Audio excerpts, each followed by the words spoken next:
Hello and welcome, or should I say こんにちわ to yokoso to Takamatsu Station. Today we're taking a ride on Japan's Sunrise Seto sleeper train. Japan is famous for its lightning-fast bullet trains, but the Sunrise Seto offers something entirely different, a chance to slow down and experience rail travel the way it used to be. Tonight we'll ride through the night from Takamatsu to Tokyo, exploring everything from private cabins to open-plan sleeping spaces, and even witnessing the unique mid-journey coupling of two trains into one. So what makes this train so special? Is it the comfort, the exclusivity, or simply the magic of waking up to a sunrise over Japan? Let's find out. Our journey begins at Takamatsu Station, the terminus for JR Shikoku's Yonsen and Kotoku lines. With 4 island platforms and 9 tracks, Takamatsu Station serves a mix of local, rapid, and limited express trains, and of course the Sunrise Seto sleeper service.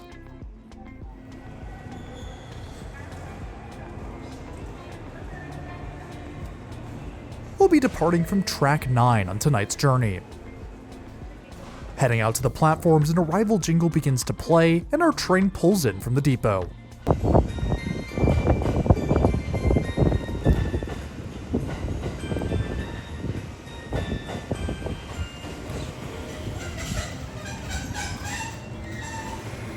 This is the Sunrise Seto, one of 2 halves of the Sunrise Express sleeper train.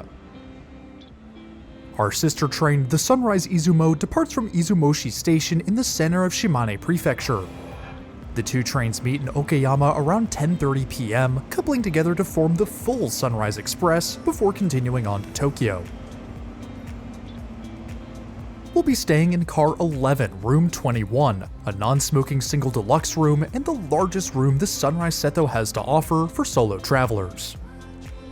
Our ticket cost a total of 28,730 yen, or about $186.33. We'll go into the ticketing and reservation requirements towards the end of the journey, but now it's time to board the Sunrise Seto.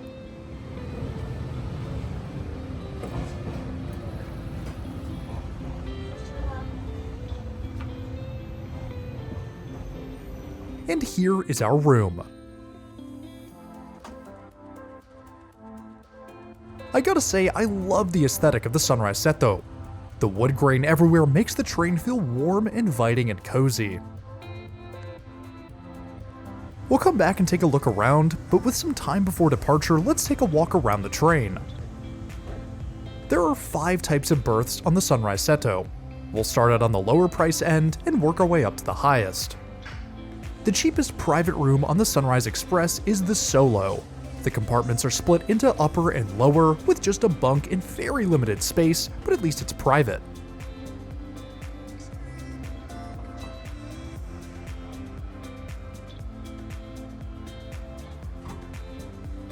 Next up is the Single, a full-height room with a bunk and a small amount of storage space.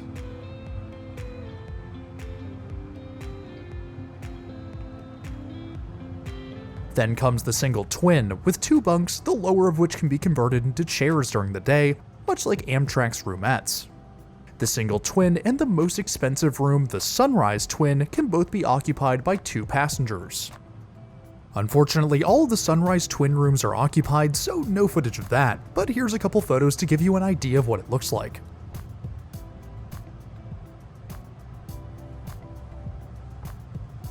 If you're willing to part with privacy, then there is one cheaper option to travel on the Sunrise Express, the Nobi Nobi. These open-plan carpeted sleeping areas offer a flat place to lie down and get some rest for cheap. At only 530 yen for the accommodation fare, a Nobi Nobi is almost 12.5 times cheaper than the cheapest private berth.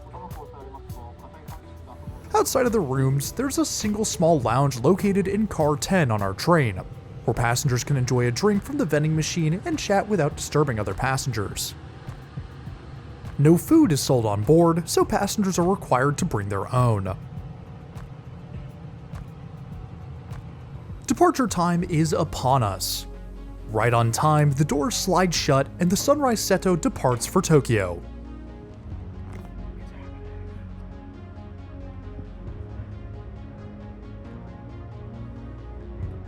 The Sunrise Seto will take us north out of Takamatsu and across the Seto Ohashi Bridge to Okayama, where we'll meet our sister train, the Sunrise Izumo. The two connect and travel east as one through Osaka, Kyoto, and Nagoya.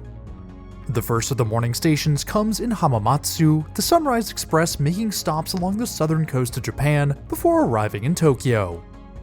We'll cover a total of almost exactly 500 miles tonight with a travel time of 9 hours and 30 minutes. The single deluxe is the largest and most expensive accommodation offered on the Sunrise Seto. It's also the most exclusive with only 6 rooms per train. Single deluxe rooms offer a vastly larger space than any other accommodation and include a bed, desk, and ensuite sink. The desk is easily large enough to work or dine at, a chair tucked away neatly beside the AC unit.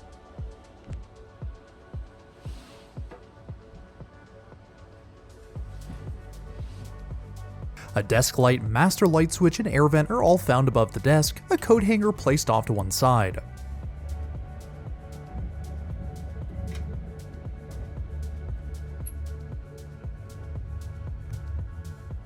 The ensuite sink is a great addition to the room, though the water isn't for drinking. The room's single outlet is found between the desk and sink.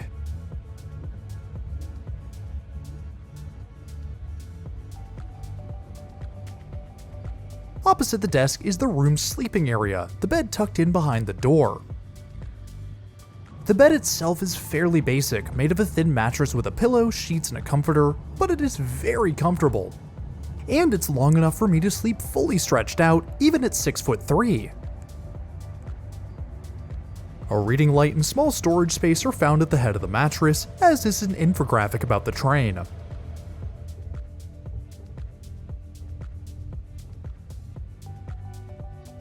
A suite of room controls are also found here and include light switches for the various lights around the room, the AC control, an alarm clock, and what was once a radio.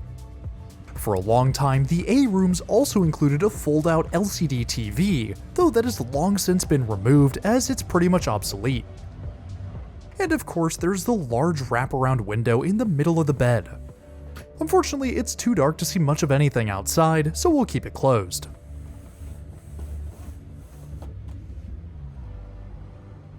Security and privacy are a big aspect of travel on the Sunrise Express.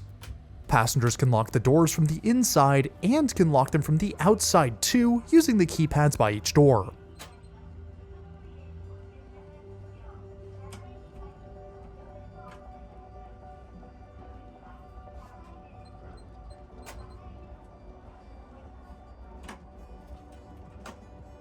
In addition to the room itself, sleeper passengers are given an amenity kit, pajamas, and slippers for the train. Unfortunately for me, the pajamas are much too small to wear, and the same goes for the slippers. The amenity kit, however, has plenty we can use. This has to be the most comprehensive amenity kit I've seen for a sleeper train.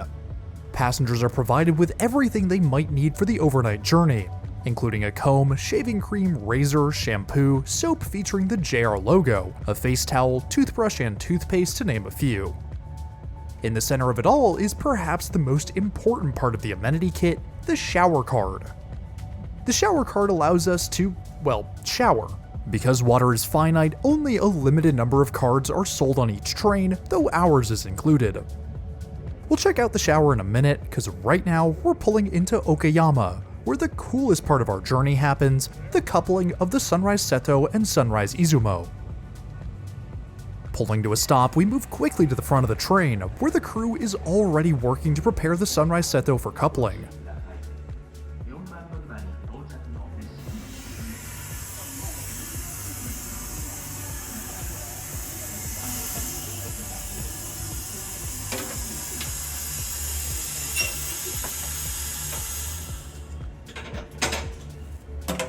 The timing of this operation is impeccable. The crew have just finished opening the rear doors of our train right as the headlights of the Sunrise Izumo appear at the end of the platform. The whole operation takes just 10 minutes from arrival to departure, the train's timetable to arrive just after each other.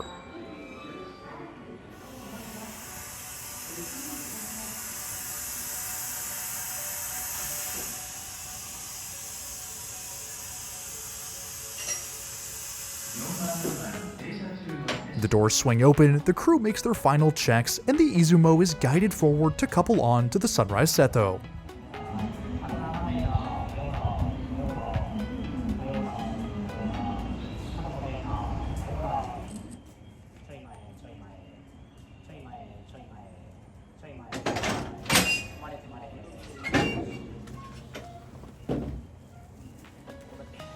Two trains now one, we depart once more into the night.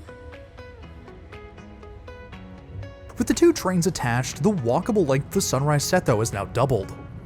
Passing between the two trains, although almost entirely unneeded, is done through the tunnel bridging the noses of the Seto and Izumo.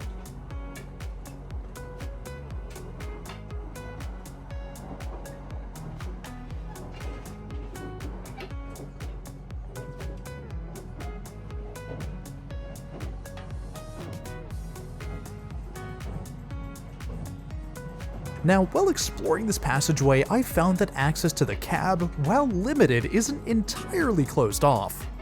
So with a long arm and longer camera extension, we can get a sneak peek at the cab of the Sunrise Seto.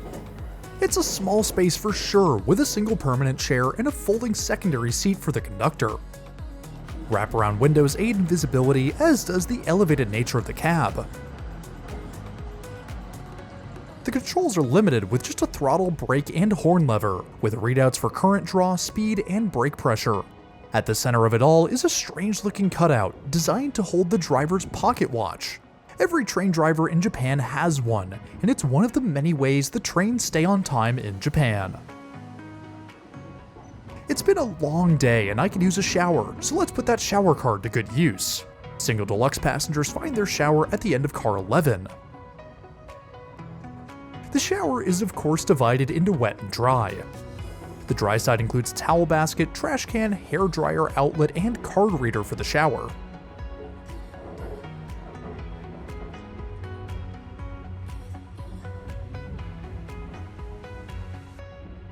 The shower stall is plenty large with an adjustable shower head, start and stop controls for the water, and complimentary shampoo and conditioner. So how does the shower work?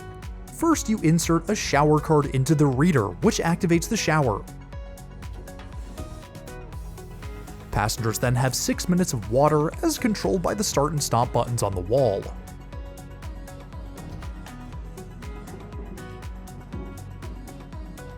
The timer only runs when the water is on, so feel free to stop and start the water as you please.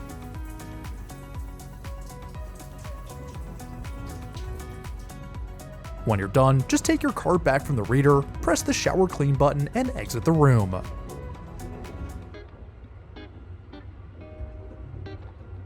Well, what if I have a room that doesn't come with a complimentary shower card?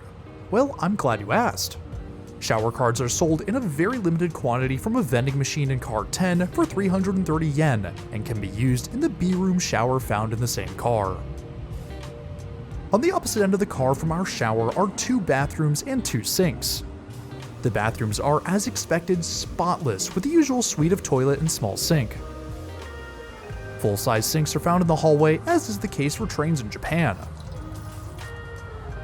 An accessible facility is also available on each train and is found in car 9. Returning to our room, it's time to get some sleep. Getting comfortable under the covers, it's lights out.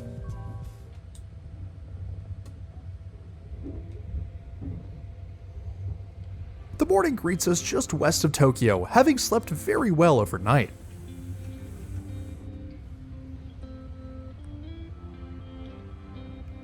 It's just past 6:15 AM, our train passing over the Sagami River as we open the blinds. Now, if you're traveling in the summer and are a real go-getter, then it's possible to get a fantastic view of Mount Fuji ahead of the stop in Fuji. Granted, you need to be up just after sunrise, which during Japanese summers is around 4:30 AM. I didn't even think about it at the time, mostly because I was so exhausted from a long run of travel, but if you're taking the Sunrise Express to Tokyo, then it's absolutely worth the early wake-up call. Now, if you're looking to book a ticket on the Sunrise Express, then there's a few things you should know. The Sunrise Seto requires 3 fare types to ride: a base fare, a limited express fare, and a berth reservation. Berth reservations and basic fare tickets can both be purchased online through the JR West online reservation system. Through the system, passengers can select the desired berth type and choose whether or not they wish to purchase a base fare ticket in addition to the berth reservation. Base fares can also be covered by a JR Pass. The limited express fare is lumped in with the berth reservation when purchasing a ticket, so no need to worry about finding that elsewhere. Once purchased, tickets must be picked up in person, either at an approved ticket machine or at a JR West ticket office. Reservations for the Sunrise Express and most trains in Japan open 1 month before departure at 10 a.m. Japan time. Because the single deluxe is the most exclusive and sought after, I booked our ticket the moment reservations opened, and I recommend you do the same if you're looking to travel like we did today. The final few minutes on board come and go as we roll through station after station.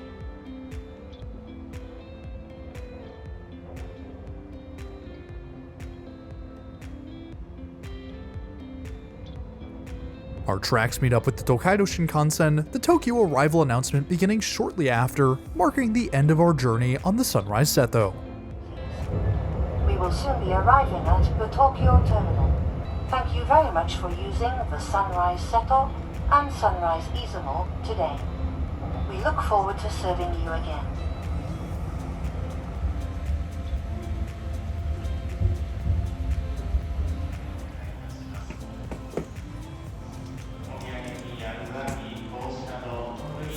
With daylight on our side, we can take a moment to appreciate the rolling stock of the Sunrise Express. This is Japan's 285 series sleeper electric multiple unit. The units were manufactured in 1998 for the opening of the Sunrise Seto and Sunrise Izumo later that year. Only 5 of the trains were built, numbered I-1 to I-5. Each EMU is finished in a subtle but distinct livery made of morning glow red, morning mist beige, and finished with sunrise gold trim. As amazing as our journey was today, time may be running out on the Sunrise Express.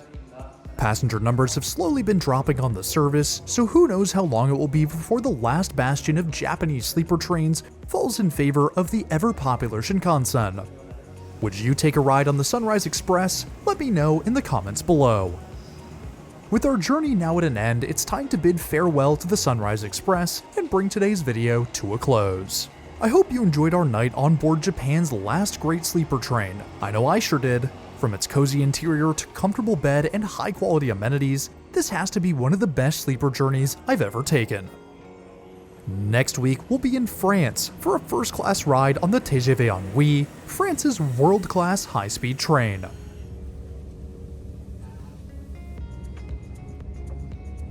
Anyway, if you're new around here, I would really appreciate it if you hit that subscribe button down below. It's totally free, and it really helps support the channel.